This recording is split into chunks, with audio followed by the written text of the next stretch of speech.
Welcome to Women Kicking Glass, the only radio show on OC Talk Radio dedicated to empowering women to be the best leaders they can be in any endeavor they choose. Patty Grimm is our host and interviews top women in a variety of fields to help women grow, learn, and lean in together. Patty has over 25 years of experience in primarily male-dominated fields in senior-level management positions. Patty is the owner of Advantage Training Limited, an organizational leadership team training company. She recently released her new book for women called Quiet Women Never Changed History. Be strong, stand out, and stand up. With the subtitle, Let's Go Kick Some Glass. And boy, have we got some glass kickers today here. I'm just telling you. Wow, I was thinking about as I was, I know Kim Shepard. She's actually the CEO of Decision Toolbox, who we just heard the ad from. But I was thinking about it as I was getting ready for the talk here today, and I'm thinking about, wow, this is one of these talks that's going to be, fasten your seatbelt, sit back and relax, because we're really going to kick some glass here. So I'm thrilled to have Kim Shepard with me. She's got just an amazing background. I mean, it's incredible. She's recognized as one of the top human resource professionals in Orange County, Los Angeles. She started Decision Toolbox in 2000, or worked there in 2000, and really has an unconventional approach to management, especially when this was in 2000, when you've got over 100 employees that are all virtual. Right. So think about the virtual management things that people are struggling with. She's been recognized as business excellence and workplace flexibility of 2009, 11, and 12. Awards just go on, recognized as one of the fastest growing companies in Orange County. And here's my favorite line, knowing Kim. Kim's unconventional approach to management and her past endeavors, including being on TV and just missing the U.S. Olympic team. Right. Thanks for joining me today, Kim. This is so fun. This is going to be a great conversation. I love the title, Kicking Glass. Let's go. Let's go. My latest is Let's Go Kick Some Glass, not kiss it any longer. I'm done with kissing that damn glass. So are a lot of other women. Yeah, and she's got 2 great books out, Get Scrappy, Business Insights to Make Your Company More Agile, and the Bite Me School of Management. That's got to be the best, unconventional approach to management. So tell us a little bit about you and how you started and your background, and we're going to go all over the place on topics today. Yeah, let's run. So, some people can't hold a job. I can't hold a career. So I went from a television reporter to worldwide director of entertainment with Club Med, to getting into the recruitment business, to becoming a CEO, and to helping with my business partner growing Decision Toolbox over the last 17 years. And then a year ago, we sold to a company called Engage to Excel, which is a rewards recognition and retention firm. Okay. So it was kind of cool because my part was a recruitment firm. And so then onboarding, engaging, rewarding, and retaining is kind of the full continuum of human capital, which didn't exist before. So we're the first that have done that full continuum offering. So you brought the whole thing together. Correct. From getting them in the door to keeping them in the door. Exactly. You hear cradle to grave. Well, I don't know if it's quite that, but yeah, exactly. Yeah. So it's been a wild ride for me because now, my official title is chairman of the board. Right. I'm not quite sure what that means. Yeah. I was asking you, what are you doing? Know. I'm not quite sure, but I'll figure it out. Yeah, as you figured out everything else before. So you just missed the Olympic ski team, I think it said by. Yeah. But you know what's cool about that is you have to work really hard to make the women's U.S. Olympic team. And I missed it by 1, but I was in college at the time to become a broadcaster, and my first job was with ESPN Sports, ESPN and NBC. Awesome. So I covered the girls who kicked my glass at the Olympics.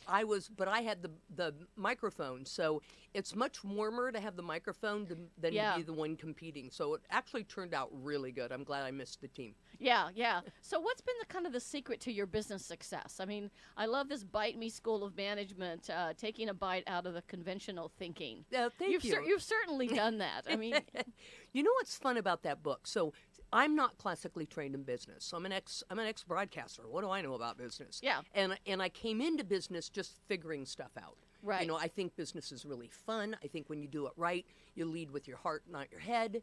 You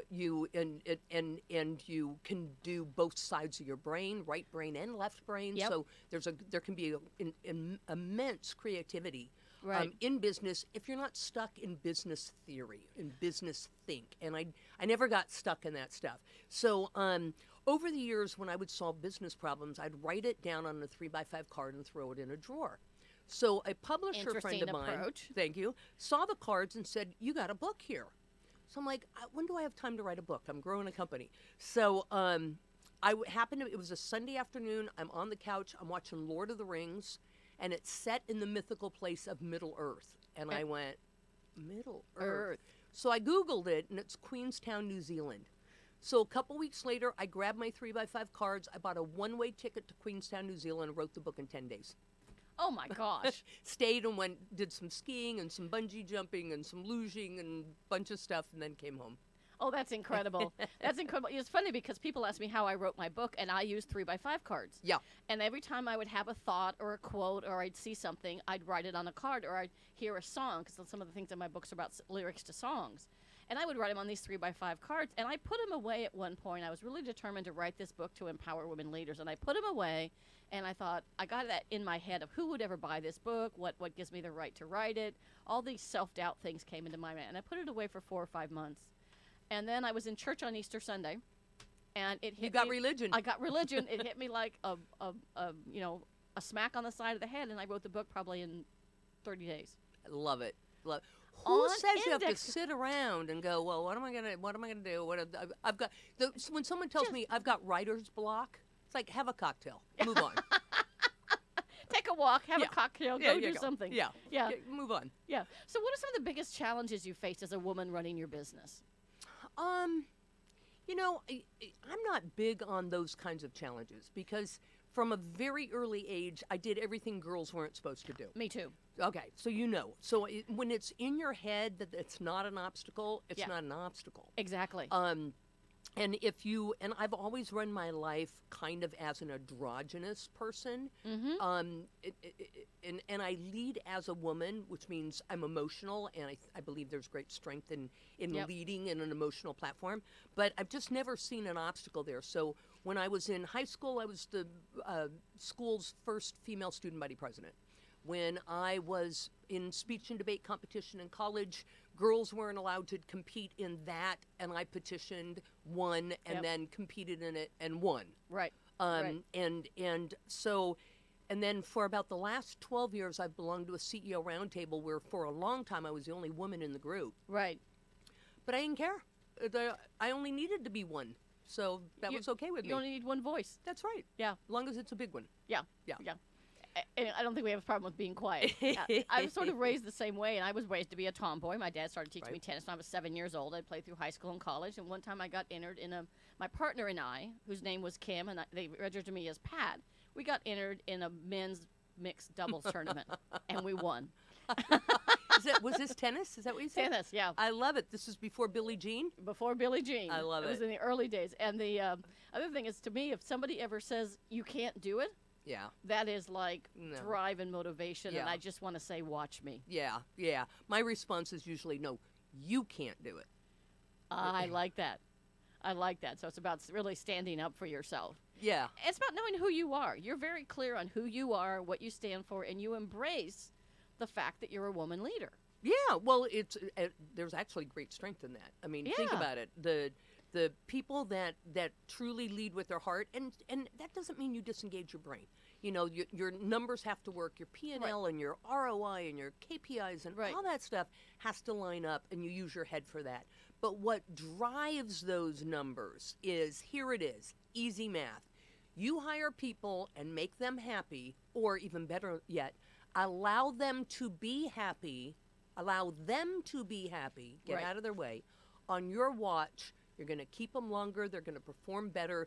All that drops to the bottom line, and all that heady stuff Yeah. that everybody's trying to drive happens as a result of being nice. Yeah. Be nice. Yeah. What amazes me, and I'm not going to be men versus women, but we seem to get it. And I've talked to a lot of senior executives when you talk about the fact is the way you treat your people is the way they perform with your customer directly affects your profitability, and they don't get it. Right. Or they get it up here, but they don't have it in here. They Right. don't have it in their heart. But you know, that's shifting, and it's shifting quickly. So 6-7 years ago, guy leaders would say, I'm only focused on the hard skills, not the soft skills. Soft skills are squishy. Yeah, I hate that word, soft skills. Let's not put value on soft skills. Here's the reality. If you're hiring, Yeah. you're hiring to the hard skills, right? I take it back. You're vetting to the hard skills. Right. You're hiring to the soft skills. Right. You're hiring to, do I like them? Do I trust them? Can they get it done? Can they move the ball? Are they going to make me look good? Do they Do they fit the company? Those are all soft skills. Yeah. So if you're looking for someone in IT and they've got to be, C++, Java, da da da da da, those are all hard skills. Great. That gets them to the table. It doesn't get them hired. Right. Right. And so that's kind of interesting that you say that. So I guess, how do you find those people? And you obviously have found a way to do it through Decision Toolbox about how you find the best people. I always said you can interview for skills, but you hire for their heart or their talent. Right. You can figure out through the questions you ask if they have that Java C++, Right. blah, blah, blah. Well, here's but the big... what do they bring? Yeah, here's the big secret now. So we're used to our Okay, wait a minute. The big secret. Just wait a minute. Okay. Here's the big secret. Here's the big secret. Everybody has been focused on who they're hiring, and there's a big flip now, and it's who the candidates are choosing to go to work for. Yeah. So here's what I believe. I believe everybody knows what a Jedi is. A Jedi is a cool thing you want on your team. Yeah. You want Jedis, right? Yeah. So we don't have to say A players and all that crap that we've been hearing. And, Right. terms like paradigm shift and think out of the box. I want to throw up. I call them Dilbert words. Dilbert words. That's awesome. That's perfect. So Jedis. We all want Jedis. All right. There's only one way to get Jedis, and that's to be a Jedi. Period. So your job description, is it Jedi worthy? Your interview skills, are they Jedi worthy? You as a leader, are you a leader? Are you a Jedi? Right? If you are not a Jedi, don't even go after Jedis. You will never get them. And if you get them, they won't stay. Yeah. And if you're not and you want to be, all you have to ask yourself is, what I'm doing now, is it Jedi worthy? And if it's not, how do I flip it? How do I either flip it, or if that's just not in your DNA, how do I hire a right-hand person who has that? Right. So it's about building on those strengths. Or how do I live with B players? Here's the thing.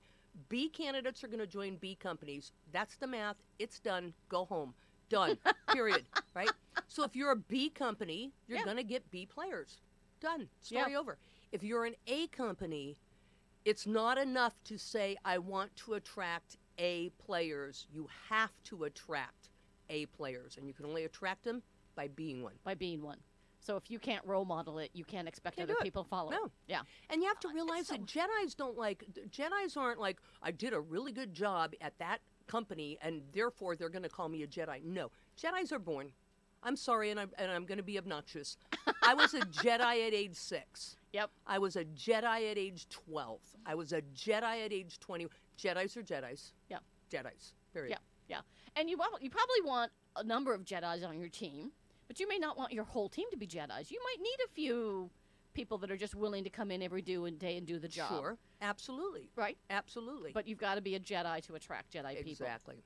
So I'm kind of curious. A lot of people are struggling with this whole idea of this virtual work, and you seem to have mastered that. Yep. And with working with millennials, because I don't know what percentage of your staff are millennials, but I'm imagining it's a pretty good Quite number. a few, yeah. Quite a few. So how have you mastered this whole virtual workplace? Yeah. And a lot of it has to do with trust. You have to trust that if your people are working in New York, if they're working in Austin, Texas, if they're working in Australia, you have to trust that they're doing their job. Actually, you don't. You don't. Okay. No. So here, let me. Oh, good. I mean, you do, but let me flip it. So you have to trust yourself to build the key performance indicators so you don't have to trust them. You can see them. You can see more clearly a virtual team by measuring their outcomes than you can if they're in a stick and brick office. And here's the reason why. You got the gal with the snappy haircut and the cool clothes and the charming personality at the water cooler, and you assume that she's a Jedi because she looks Jedi-like. Yeah. But I'm measuring Jedis on their performance. Right. And so you remove the snappy haircut and the cool outfit and the real water cooler, and all I'm seeing is output. and all I'm judging my Jedis on are output. Right. And so the trust is in the leaders building the model. Yep. The trust is not in the people because I've boiled that out. I Yeah. don't have to trust you. I can see what you're doing. You can see it in the numbers, so it Yeah. doesn't have to be there. No. Yeah, that's fascinating. And So that girl then- that's standing by the water cooler probably isn't very productive. Probably not. She's got the snappy personality at the water cooler who looks cool. Yeah. Well, I don't care about that. That doesn't drop to my bottom line. Right? Yeah. So then what you do, once you have that model in place and you've got your KPIs baked, then the trust comes in where you give it away as a tool. You give away trust. So in my organization, if you have to take your son to the dentist, there is no one to ask permission to go. You just go. You just go. You get your work done and you just go. If you're working at 6 a.m. and you take 3 hours off in the middle of the day and you're working at 9 o'clock and you get your work done, I don't care. I don't care. You just go. Yeah. It doesn't matter. Yeah. That's where the trust comes in once you have the foundation Yeah. baked. And then think about retention tools. Who's going to leave me when I'm encouraging them to take time off with their family when their kids are out of school? I'm encouraging them to run their own desk and really look at their position as a Me Inc. world. Yeah, they're almost like running their own little mini Exactly company, right. and they're Exactly right. accountable to themselves. Exactly. And they will be, people. When you hire right, people will be more accountable to themselves than they ever will to a boss. Yeah, You can fool a boss. that's You can't fool amazing. yourself. That's amazing insight. That's incredible. And it's just that, think about the fact that I remember when I worked for Microsoft, I was transferred to Asia, and obviously Microsoft in Redmond. I mean, you've got your outcomes that you've got to accomplish. Sure. You've got your things you've got to do. But if you came in at 10 o'clock because maybe your peak performance time is between 10 and 8, Yeah. or if you came in at 6 and we're from 6 to 4, nobody cared. When I went to Asia, it was very different. Yeah. FaceTime mattered. Oh, really? It didn't matter how productive you were, as long as you were there, one of the first ones there, and one of the last ones I'd to kill leave. myself. You were rewarded, and after a while, I imploded. I just literally said, I can't do this, and Yeah. Luckily, I worked for a British guy who understood, and we worked something out. But other people were like, well, why isn't she the first one here? Yeah. Because you don't have to be. I don't have to be. Yeah. Yeah. Yeah. Yeah. Those rules, I hate those rules. Yeah. Throw Yeah. them away. Yeah. Okay. So just one question. So, any secrets on how to manage millennials? Yeah. Ask them. Go figure. Oh my God. Ask them. The best thing that you can do with a younger workforce is really deploy top-down, bottom-up management. Top-down, bottom-up. So you go to them and you say, what do you want? Let me give you an example. Yeah. This was done brilliantly. Years ago, the CEO of Trader Joe's Right. went Love to... Trader Joe's. Why is that? The experience when you go there, the quality of the food, the staff, it's fun. It's fun. They ring bells. Guess I who- don't know what they ring the bell for, but they ring They that ring damn bells, and they give away boxes if you buy booze. Yeah. Yeah, Yeah. and you're like, oh God, thank you. Can I have a box? I Can I have love a that box. Oh my God, that's awesome. I got a box. All right, so here's what they did. So they went and they said, I'm going to create a team. This is top down. I'm going to create a team, and I want you to come back to me, and I want you to tell me what you want, and I will listen. And they came back with 4 things. We want to wear jeans. Okay. We want to wear Hawaiian shirts. Okay. We want to give away a lot of boxes to people that buy booze. They asked for this, because it's like they're given a gift, right? And we want to be able to not just talk, but really talk to our customer base. When are you going to cook this? Who are you having over? How was your weekend? What are you doing tomorrow? They really want to converse. That's why your response was, it's a happy place to be. The Yeah. quality of the food is terrific. The prices are terrific. That's not it. No. That's not it. I can go to the Ralph's or any other store down the street or That's anything not else. it. It's the people. Your heart feels good. Yeah. You feel good. What a business concept. You feel good when you work there, and you feel good when you visit there. Yeah. I mean, and that's it. Top down, bottom up. So with a virtual company, it's easy to get stale. So I was going to South Africa on vacation, and I said to my team, while I'm gone, come up with something cool, like to foster this virtual thing. Come up with something cool. I come up with stuff all the time. You guys come up with something. I come back, and I'm in the virtual break room on the Hip Chat, our internal communication. Right. And I'm seeing... so Even I'm- that name alone, Hip Hip Chat. It's kind of fun, huh? Yeah. Yeah. So I'm looking in the break room, and I'm kind of catching wind of something, and I catch wind of this Thursday night movie room. So I type in Thursday night movie room, And I happened to jump in while 60 of my employees in 30 different states were watching a movie together and hip chatting. What was he thinking with that haircut? And she needs to whiten her teeth. And I'm having a skinny margarita. I'm having guacamole. And da-da. And it was just like they were in a living room, but they're doing it virtually, watching the same movie at the same time and being petty and being gossipy and being exactly like you would if you were on the couch together in Milwaukee. Yeah. Watching, and I think it was like the Stepford Wives they were watching. That is so awesome. And I remember, so we're going to take a quick break, and I want you to make sure you tell us how to get in touch with you and how to get in touch with Decision Toolbox. But, you know, I never realized as a customer at Trader Joe's, I knew they wore jeans. I knew they wore Hawaiian shirts. I knew they gave away free boxes. I didn't know that they were the idea was to have a conversation. When you go to Trader Joe's, you feel like you're being treated by your daughter or son. Absolutely. They ask you, what are you going to cook with this? Or I've tried this. I bought something the other day. Have you tried that item? It's awesome. The gal I checked out the other day said, have you tried the salami before? I said, no, it's for my husband, blah, blah, blah. She goes, it just melts in your mouth. Yeah. And I never put the connection. So we're going to take a break. We're going to come back and talk about this whole women's issue on the second half of the show. But first, Kim, how do we get in touch with you in Decision Toolbox? Yeah, so you can just Google Decision Toolbox.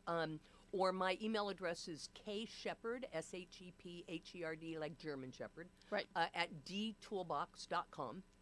Or you can just Google my name and I'll come up, and there's links all over the place. With lots and lots. And you know what, real quick, I want to say, my first book, The Bite Me School of Management, if you go to the website, you can download for free. Awesome. Yeah. Okay, so you need to do that. All right, we're going to come back and we're going to talk about this whole women's Time's Up, Me Too movement in the second half of the show. Thanks. Thanks. When it comes to pioneers in their respective industries, we all know the Apples, Starbucks, and Trader Joe's of the world. In the realm of recruiting, Decision Toolbox is the industry's best-kept secret, with 90% of their business from referrals and repeat customers. For over 20 years, Decision Toolbox's U.S.-based team of recruiters, sourcers, professional writers, quality personnel, and tech support has perfected a Six Sigma approach to talent management. No matter the size of the project, Decision Toolbox delivers incredible results. A cost per hire less than half of what contingency firms charge, with the winning candidate presented in an average of 14 days, all with a 12-month candidate warranty. With results like that, Decision Toolbox won't be a secret for long. Visit us at www.dtoolbox.com for more information. Imagine what it would feel like to lose everything. Your job, your home, your family, your dignity. This has happened to thousands of the men, women, veterans, and young adults we serve at Working Wardrobes. What do we do to help? We provide career development services, life skills workshops, job skills training. We provide the perfect interview outfit, and we get clients placed in jobs. Call Working Wardrobes, 714-210-2460. Donate, volunteer, invest, hire. All right, back to Patty and her guest. Yeah, I'm here with the amazing Kim Shepard from Decision Toolbox, which is an amazing company in itself. But Real quick, Real shout out to Working Wardrobes. shout out to Working Wardrobes. I've been on the board for 6 years, and I just came from. Yep. I came here from there, so yay, Working Wardrobes. Yeah, we use their ad all, and I volunteer there quite They're a bit. awesome. So we were chatting about. They're just an awesome organization. Yeah. And I was laughing because this quote on her bio says, "Calling Kim unconventional is an understatement." But I do want to talk about one thing you just said during the break, and then we'll get on to talking about some of the women's stuff. You talked about the top-down management as being like that, balls, yeah. the metal balls you see where they've got one ball and you go back and Right. forth. So talk about how that relates to top-down, bottom-up management. Sure. So when you do top down, bottom up, right? If you imagine it like those silver balls that are on executives' desks or used to be, and your job as the leader is to just get one ball in play, pull it up, let it go, and it starts going think, think, think, think, and if it starts to slow down, it's up to the team to keep it going. So your job is not to keep Yeah. the balls in motion. Your job is just to set the first ball in motion and then let it go. And in everything I do, I try to make sure it's Yeah. exponential. Yeah, and that can continue. So we're going to talk a bit about this whole Time's Up, Me Too movement right now, and kind of some of your thoughts on that, because I just appreciate your thoughts and insights on what's going on kind of around here. And we've both been around through the time when we did all the sexual harassment and the diversity training, and obviously something didn't work. Yeah. Because we're still in this situation. So what are your thoughts on kind of what's going on right yeah, now? so I'm going to back it up a little bit. So, and then this is a topic that can get me in a lot of trouble, but Me too, but go yeah, ahead. Yeah. For a long time, I believe that women need to get the chip off the shoulder. That your title is kicking glass. Right. We've been kicking glass for a long time. Yeah. And it's like, come on, ladies, move on. So I speak at a lot of women's business symposiums, Right. and to me, we'll be equal when the day comes that I can't speak at those, because you can't have those, because you can't have a white male business symposium. Right. But we can still get away with that, right? But it's Think about that. it's ending fast. So I've believed for a while that women have to get the chip off their shoulders that, come on, when there's a political race, no one wins without the women's vote. Yep. When making a car, no car gets made without the women's input on where to put the cup holders, where to put the glove compartment, where to put whatever it is that we hold of value will hold up the manufacturing of a car. Yeah. We've been at the helm for a very long time. Now, I find it incredibly ironic that chip is going to be air blasted off our shoulders with the Me Too and the Time's Up movement. Right. Because now you can point your finger and the world stops. Yeah. The Yeah. world stops. Yeah. So it is guilty before proven innocent, period. We don't have a voice, we've got a megaphone. Yeah. And we need to take advantage of it. Correct. And we need to stay true, and we need to levy punishment where punishment is warranted. And you never get the media in your pocket, and the media is so quick now to someone can even hint Yeah. that a guy did wrong in 1972, and it's gonna make the media. Right. So it's an interesting time. It really is. And I'm very happy it's here. I am one of the very few women that, if there was any kind of sexual harassment or disparity in pay, I'm unaware of it. Yeah. So, but if I was to take 10 of my friends and put them in a room and have a conversation with them, 9 of the 10 Right. are not so lucky. Right, and the facts are there. I mean, women's pay's gone up 1% in the last decade. Right. Women still make the 78 to 80 cents on Right. the dollar. You've heard all of the statistics, but it's just really I like what Eva Longoria, the actress, said at the Golden Globe. She said, "This isn't a moment. This is a movement." Yeah. And women have to figure out and get together and support each other to make this really go, because we've been there, done that. We both went through the burning of the bras and the rights movement, and the needle didn't change. Right. And it still was going on, and people just dealt with it. But we're fickle as women, aren't we? So if twice removed, we're like, women need to be empowered. We need, to get rid of the pay disparity, and we need this, and we need that, and we need that. But then when a woman, an individual woman, steps up, we're pretty quick to criticize. Yeah. And it's really too bad. We are our own worst enemy. Yeah. And I mean, that shows more in politics than anything. Oh, yeah. I do not like what she was wearing. Did you see her hairdo? It's like, seriously? Does that seriously? matter?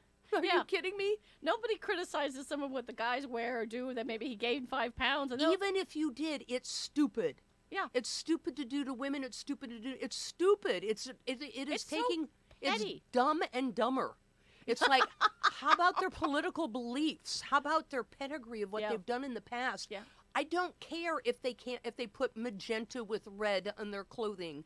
What have they done? How they moved the needle? Yeah, yeah, and I think it is putting all that petty stuff aside. It's like, incredible how some of the things get magnified in the news. And I was talking to you about the fact that there seems to be this unwritten men's code. Yeah. That says you don't rat on another man. There doesn't seem to be a women's code.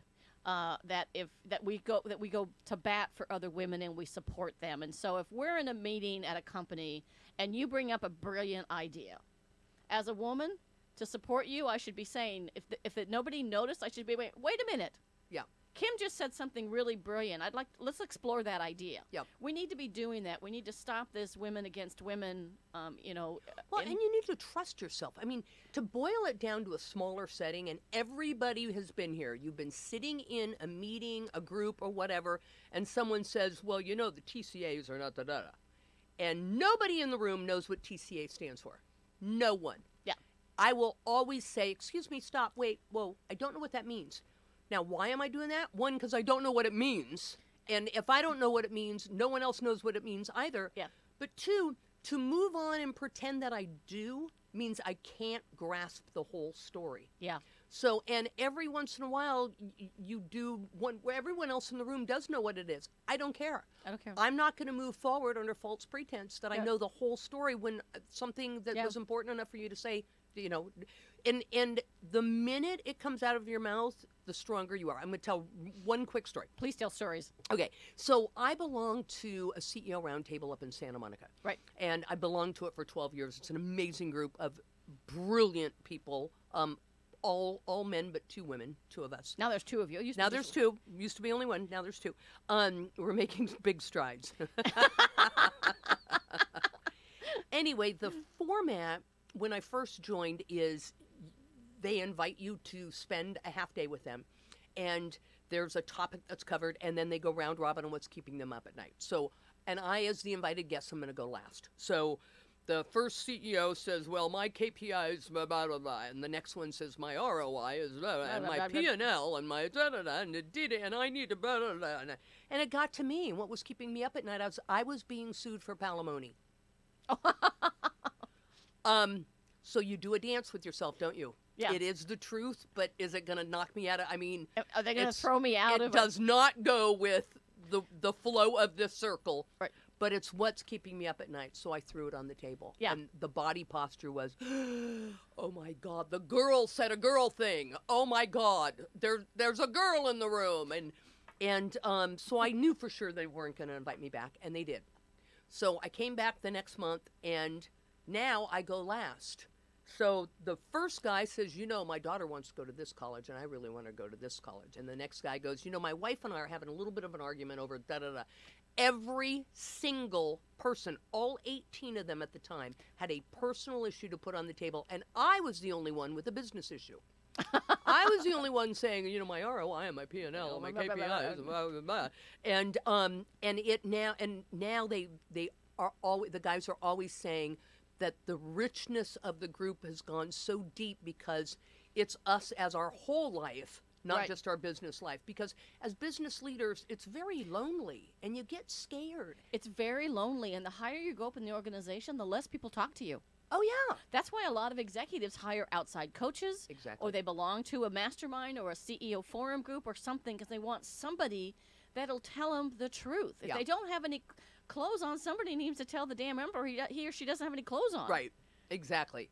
And you get to a place where you can't share it with your trusted people because you're higher up the food chain. Yeah. And you can instill fear. And yet fear is the most commonly discussed thing in my evolved CEO roundtable now. Yeah. Fear of being too popular, fear of making a lot of money, fear of leading people and not really knowing how, fear of falling down and going boom. Right. Fear is the biggest thing, and you cannot share it. You have to share it with the peer. Yeah, you have to share it with peer and get some advice or thoughts, and somebody Yeah. can say, I've been there too. Yeah, but if the silly girl had not thrown a girl thing, Yeah. the richness of the group would not have evolved. So my challenge to all women is be fearless. Don't worry about not knowing everything. Yep. It's okay. Yeah. Be the bold one to say, I'm sorry, I don't know what VAR stands for. What does that stand for? Yeah. Yeah. Be the bold one, and you'll earn your props that way. Exactly. In fact, it's kind of funny because I love the show Designing Women. It's an old TV show. Sure. And Delta Burke, Southern girl like me, and every time something would happen, she would go, "Excuse me." So when I'm in those meetings, I'm the one that says, "Excuse me, I don't know what VAR means, or I don't know what this means, Yeah. or I don't know," because every organization company has massive amounts of Absolutely. acronyms that mean nothing. Yeah. And yeah. you go from one company to another, and they've got the same acronym but need something And different. here's what happens if you don't know what it means and you don't stop it. Now your brain is derailed going, well, is that going to come up as important? I don't know if that's important. Should I know that? Should I have asked that? I didn't ask that, but now it's too late to go back, but I don't really know that I can completely comprehend the entire conversation because that piece of information is missing. But is that piece of information important? I don't know. Your brain goes there because you weren't strong enough Yeah. to say, "Shh, stop, whoa. Yeah. I don't know what that means. Yeah. Do you mentor many women? I mean, I know you speak at women's groups like I do, and I mentor a few women, and I tell them when I'm mentoring them that one, I will be very compassionate, and two, I'll be very honest. Yeah. You got to be prepared for this. I said you Right. got to be prepared. I was mentoring one young woman who, she had a chip on her shoulder so big that I finally told her, the chip on your shoulder so large, I'm surprised you can stand up. That's great. And she went, ouch, and then went, thank you. Well, I would like to think that I'm a mentor to all people. people within my company. Oh, yeah. First. Yeah.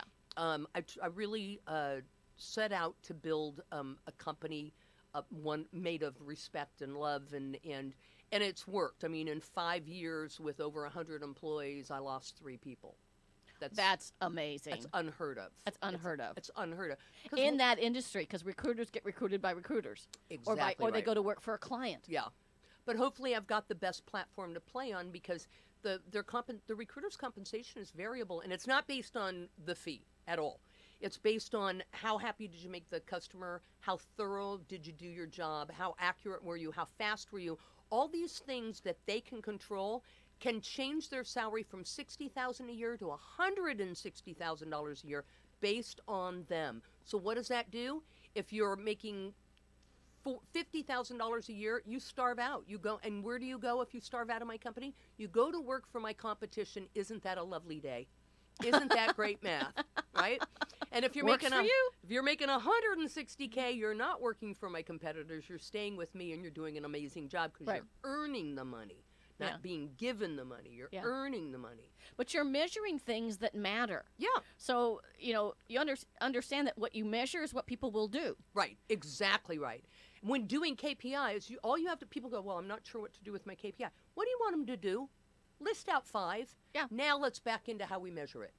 Yeah. Done. Ta-da. Done. Yeah. So, I'll use a simple example of a call center. If your call center is measuring people on a number of calls they take a day, Yeah. and how fast they do those calls, you've probably got bad customer service. Yeah. If you're measuring on the quality of the calls Right. and how they do things, you're going to get a different behavior. You know, to your point, it's kind of like in business development and sales. There's one train of thought that says, I want my salespeople to make 100 calls a day. Okay. My train of thought is, I want my salespeople to have 10 conversations a day. Now, if they only have to make 12 calls to have 10 conversations, fantastic, because I don't want to encourage them to run into a wall 90 times a day. They're going to wake up unhappy, come to work unhappy, go to home unhappy, Right. be with their family unhappy. But if it's conversations, if you're really measuring the right things. So, Right. Anyway, so back to the time right now, I think, do we have a minute? Yeah, absolutely. Okay. We have about the 10 time minutes. the time that we're in. Yeah. Because we kind of breezed through that. It is remarkable with the Me Too and the Time's Up that what's happening Yeah. and the equality that is happening at warp speed. I mean, the whole Michelle Williams, Mark Wahlberg Yep. disparity of pay thing. We talked about that. Neither of them brought it up. They both got busted with it. Now think about that. That Yeah. means there's sleuths out there looking for inequalities, and the media is going to grab it and run. This has not happened in in decades and decades, where the media is going to sensationalize something that deserves to be sensationalized. Well, and the interesting thing, in case you don't know what the situation is that they had to reshoot part of a movie because of Kevin Spacey being let go because of his sexual harassment. So they had to reshoot some of the scenes. Mark Wahlberg was paid $1.5 million. Michelle Williams was paid $80 a day. $1,000 total. $1,000 total. They were both represented by the same PR agency. And Michelle was in more scenes. Yeah, Michelle was in more scenes. And so when this came out, Mark did the right thing. He sure donated. He donated the 1.5 million to the Time's Up Fund in Michelle Williams' name. Right. But neither of them, they both were victims. They didn't know. They didn't know. But shame on the William Morris Agency. No kidding. Shame on them. Because Yeah. they knew. Yeah. Yeah. Yeah. And the other thing I think that we all need to be able to stand up, and I'll use Harvey Weinstein as an example. I'm sure people are very tired of hearing about him. But he'd been doing that behavior to hundreds of young actresses for a long time. Right. I find it very hard, if not impossible, to believe that somebody like Harvey Weinstein, who, by the way, sexual harassment 90% of the times is not about sex, it's about power. Right. So he had power and control over these young women and their careers. I find it very hard to believe that he didn't brag about his sexual exploitation with these young, beautiful actresses to all the men actors and producers he worked with. And I will use my, because I love them both, Matt Damon and George Clooney. You can't tell me that Harvey didn't talk about it, but George and Matt did nothing. They all came out and said, we're good guys, and they are, right? They're good guys. They may have not done anything. Well, Matt but they Damon did a bonehead thing where he kind of protected Weinstein. Yeah. I mean, but you know what? That would be a tough thing. I mean, I think there can be a second wave where the guys go, you know, where they bust now when they hear something. Yeah. So the problem is in doing that, you out the woman. And if the woman hasn't outed herself already, you're outing the woman. Yeah. So if Matt Damon says, well, I know Weinstein sexually abused so-and-so and so-and-so and so-and-so, and they haven't come out, Yeah. that's a slippery slope. Yeah, that could be. But it'll figure itself out. Yeah, yeah. And so there is this unwritten men's code that they just don't rat on each other, but we need to think about a women's code that we do support each other. And that anybody, if you see something, Say something. Yeah, exactly. I was a situation when I was in Asia, and one of our leaders made some very inappropriate comments in an all-hands meeting. Very inappropriate comments about women and about people that just weren't Singaporean, because I was working in Singapore at the time. And afterwards, when he came off stage, I said, you know, I'm not sure you're aware of it. I didn't want to call him out during the meeting. But everybody, you could see people when he said these comments, people were cringing. Everybody was cringing because they were so inappropriate. But afterwards, when he got off stage, I said, you may have not noticed this, but these two comments you made really made people uncomfortable, and they were really unacceptable. And so, because sometimes people may not know that they did it. Yeah. I mean, we can give them a break. Yeah. May not know that they did it, but we've got to be able to. I think we're at a great time for Well, women I to love stand what you did. I mean, you brought it to his attention immediately. That's what we as women need to do. Yeah. If they did it and they know it, shame on him. I'm calling you on it. And if you didn't know that you did it, I'm calling you on it so that next time you're not so dumb to do it again. Exactly. And think of the voice that we have now. We have a huge voice. Yeah. And we need to take advantage. We can't let it fall down again. Yeah.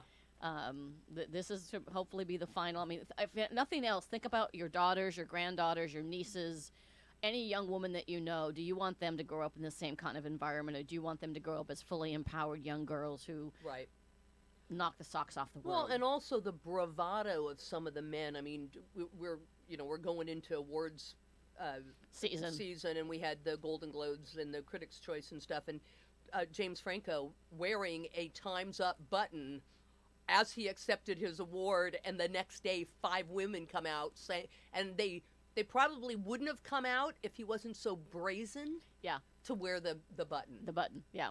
And now he's in hiding. Yeah. Yeah. Yeah. So we're almost out of time, but I want to ask you one last question Sure. and how people get in touch with you. What is your word of advice or words of advice for women of all ages who really want to go kick some glass? Go do it. Seriously. The time is right. You've got the support systems you need, but the number one thing you need to do is have resolve in your heart that your voice is worth someone hearing, and then use it. Shout it from the top of a mountain. Exactly. Awesome. Well, this has been a blast. So Thank one you. last time, how do we get in touch with you? Yeah, so you can email me direct, Shepherd, SHEPHERD, @dtoolbox.com. And don't forget that you can go to the website and get the Bite Me School of Management. Is that the one? For free. Get a copy of the Bite Me School of Management, Taking a Bite Out of Conventional Thinking. You can get a copy of Kim's book. This has been absolutely awesome. You can get in touch with me at my website, which is advantage-training.com, or you can email me at pattygrimm@live.com, and that's PATTIEGRIMM@LIVE.com. And I want to tell everybody out there to have a rockin' day, and let's go kick some glass. Yay! Thanks for listening to Women Kicking Glass, the only radio show on OC Talk Radio dedicated to empowering women to be the best they can be. Listen each week or download the podcast at patty.grimm.podbean.com. To reach out to Patty to schedule a speech webinar or to learn more about her leadership and team training, contact Patty at pattygrimm@live.com for more information about her company and her books. Have a kicking day!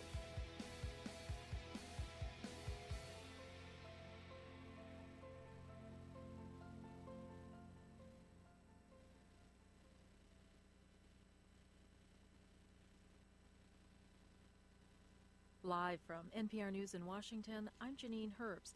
Divisions over immigration threaten to block an agreement